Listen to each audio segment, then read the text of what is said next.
مولانا فضل الرحمان مدارس بل پر ڈٹ گئے۔ خبردار کیا کہ بات نہ مانی گئی تو ایوان کی بجائے میدان میں فیصلہ ہوگا۔ وزیر اعظم کی مشیر رانا ثناء اللہ نے یقین ظاہر کیا کہ مولانا اسلام آباد احتجاج کے لیے نہیں آئیں گے۔ معاملہ وزیر اعظم اور JUI سربراہ کی ملاقات میں طے ہو جائے گا۔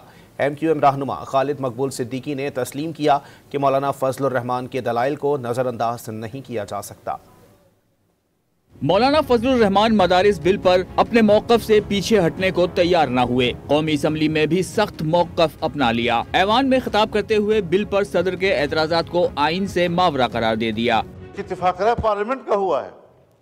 اب صاحب کہتے ہیں کہ صاحب IMF اور فلاں فلاں وہ پاکستان کے ساتھ تعاون چھوڑ دیں گے، اس کی مدد نہیں کریں گے، ناراض ہو جائیں گے۔ یہ راز تو آج ہم پر کھلا ہے کہ ہماری قانون سازیاں کیا ان کی ہدایات کے مطابق ہوں گی؟ اگر اس سے آگے پیچھے معاملہ گیا تو یقیناً پھر ایوان نہیں، میدان میں فیصلہ ہوگا۔ وزیر اعظم کے سیاسی مشیر رانا ثناء اللہ کا کہنا ہے کہ وزیر اعظم اور مولانا فضل الرحمان کی ملاقات عنقریب شیڈول ہے۔ مدارس کا معاملہ اس ملاقات میں طے ہو جائے گا۔ ملاقات تک مولانا اسلام آباد احتجاج کے لیے نہیں آئیں گے۔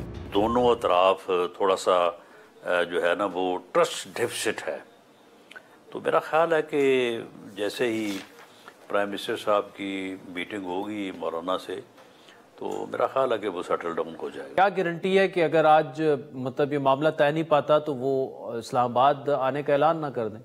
نہیں، وہ ویٹ کریں گے انشاءاللہ۔ مولانا فضل الرحمان کو منانے MQM وفد بھی ان کی رہائش گاہ پہنچ گیا۔ مشترکہ نیوز کانفرنس میں خالد مقبول صدیقی نے واضح کیا کہ مولانا فضل الرحمان کے دلائل کو نظر انداز نہیں کیا جا سکتا۔ انہوں نے مولانا کے تحفظات حکومت تک پہنچانے کی یقین دہانی کرائی۔